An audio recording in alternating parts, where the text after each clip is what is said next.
Parece que finalmente essa história de CPMI aí tá rendendo alguma coisa interessante pro nosso lado, né? O lado do cidadão comum, digamos assim.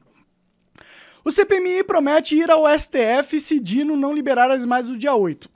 Só na manchete já tem um problema. O problema é que a nossa esperança é o STF. Esse é o grande problema. Dino não forneceu imagens alegando que elas eram objeto de inquérito da Polícia Federal ainda em sigilo. Desculpinha. Isso aí é desculpinha do Dino, tá? Já vazou algumas, a gente já viu, não tem porquê, não tem nada ali que ninguém possa ver. Foi um fato histórico, público, em prédios públicos.